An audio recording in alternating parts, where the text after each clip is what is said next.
আমি চাইব যে আমরা রেজাল্ট ভালো করছি ঠিকই, কিন্তু এর মধ্যেও বোধহয় কোথাও একটা ফাঁকি থাকছে। এ কথা বলা খুব অনুচিত হবে না যে এবার রাজ্যের উচ্চ মাধ্যমিক ফলাফলে হয়তো একটু হাত খুলে নম্বর দেওয়ার নির্দেশ কোনো একটা জায়গা থেকে ছিল। তো এইভাবে ছাত্রছাত্রীদের নম্বর বেশি পাইয়ে দেওয়াটা কিন্তু ভবিষ্যৎ শিক্ষা ব্যবস্থার জন্য খুব ভালো বার্তা দেয় না।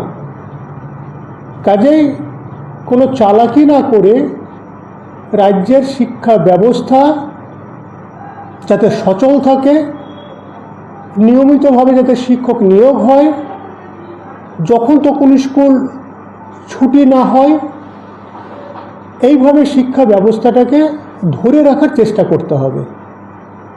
গরমের দিনে এত লম্বা সময়কালে ছুটি দিয়ে দেওয়া হচ্ছে যে এইটা আগে কোনো দিনই কখনো হতো না। গরম পড়তে পারে, কিন্তু শর্ট স্প্যানে ছুটিটা দেওয়া উচিত, যাতে বৃষ্টি হলে, আবহাওয়া ঠান্ডা হলে আবার স্কুলটা খোলা যায়। সুতরাং এগুলো মাথায় রাখতে হবে। আমরা লক্ষ্য করছি পুজো ভ্যাকেশনটা অতি লম্বা হয়ে যাচ্ছে, আবার সরকারি তালিকায় সামার ভ্যাকেশন খুব কম দিনে থাকছে, আর সরকার বারবার শেষ ভ্যাকেশনটাকে বাড়িয়ে দিচ্ছে। কাজেই 365 দিনের যে বর্ষ, তাতে হিসেব করলে দেখা যাবে যে 4 মাস 5 মাসই এখন স্কুল ছুটি থাকছে। 200 দিনের বেশি পঠন পাঠনের কোথাও সুযোগই থাকছে না। কাজেই আজকের দিনে আমার স্কুলের রেজাল্ট ভালো হয়েছে, আমি খুশি, কিন্তু রাজ্যের সামগ্রিক শিক্ষা পরিস্থিতি ভয়াবহ। এই দিকে সংশ্লিষ্ট সকলেরই দৃষ্টিপাত করা উচিত। কতজন পরীক্ষা দিয়েছে, কতজন পাস করেছে, আরেকজন বললে ভালো। আমার বিদ্যালয় থেকে এবার পরীক্ষার্থী ছিল 202 জন, উত্তীর্ণ হয়েছে 200 জন, অর্থাৎ 99%-এরও উপর পাশ করেছে। আমরা ভালো নম্বর এক্ষেত্রে ধরি সাধারণত 400-র উপর, সেই সংখ্যাটাও হয়েছে অন্তত 9 জন।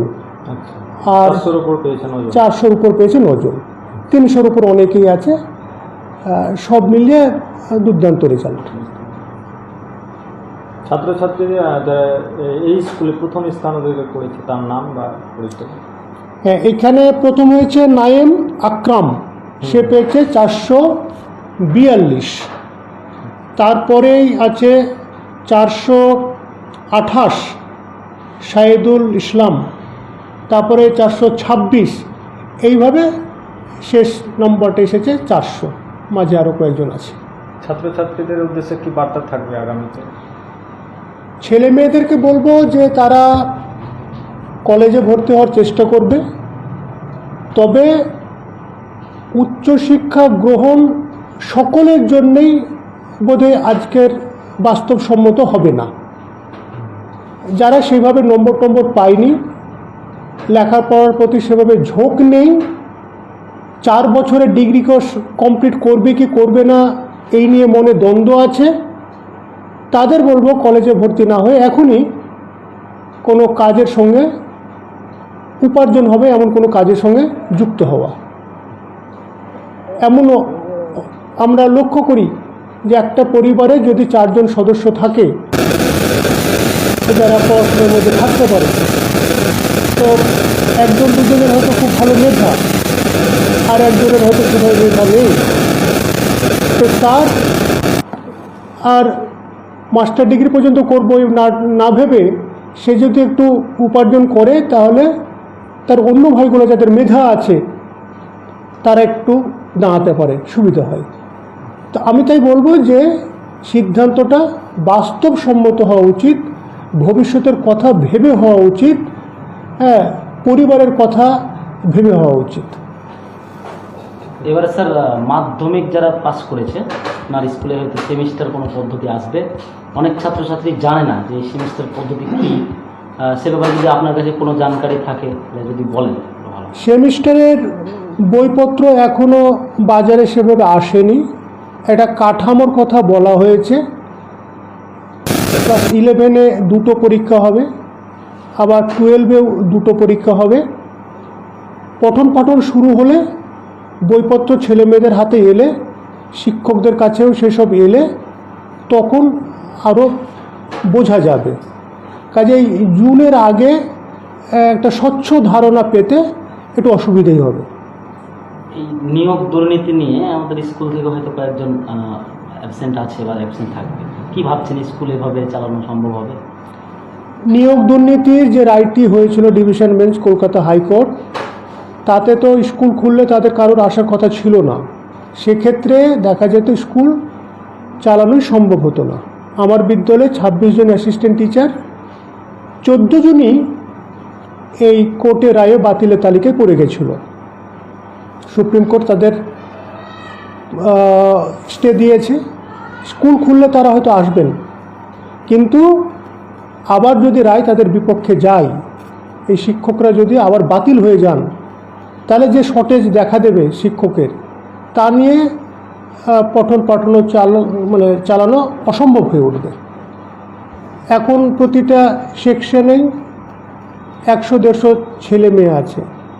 তো যদি এইভাবে শিক্ষক 14 জন চলে যান, তাহলে আমাকে স্কুল চালাতে হবে 12 জনকে নিয়ে। 29টা সেকশন আমার ছিল, তো মার্চ করলেও তো আমার 15টা থাকে। এই যে একটা খুব খারাপ পরিস্থিতি তৈরি হবে। আমরা চাইব যে নিয়োগ দুর্নীতি নিয়ে যে ঘটনা ঘটেছে তার দ্রুত একটা সমাধান হোক।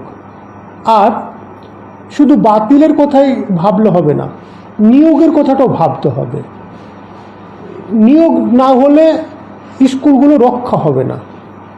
সুতরাং বাতিল অবৈধভাবে যারা হয়েছে, দেশের আইন অনুযায়ী তাদের সরে যাওয়াই ভালো, কিন্তু বিকল্প উপযুক্ত শিক্ষকের নিয়োগ যদি না হয়, তাহলে শিক্ষা প্রতিষ্ঠানগুলো বাঁচবে না। কাজে যারা এইসব বিষয়ে যুক্ত আছেন, তাদেরকে শিক্ষা প্রতিষ্ঠান বাঁচানোর জন্যে যা যা করা দরকার সেটা অবিলম্বে করতে হবে।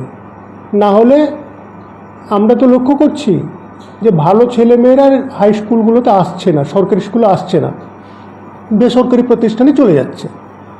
তো এখন যে পরিস্থিতি তৈরি হয়েছে, তাতে এই বেসরকারিকরণের একটা বড় সুযোগ তৈরি হয়েছে। তা আমরা যারা সরকারি শিক্ষা ব্যবস্থার সঙ্গে যুক্ত, আমরা মনে করব যে নিম্নবিত্ত পরিবারের ছেলে মেয়েদের জন্য সরকারি শিক্ষা ব্যবস্থার কোনো বিকল্প নেই। সুতরাং এই সরকারি শিক্ষা ব্যবস্থাকে টিকিয়ে রাখার জন্য, বাঁচিয়ে রাখার জন্য শিক্ষক নিয়োগ সংক্রান্ত যে জটিলতা রয়েছে তার অবিলম্বে নিরসন হোক।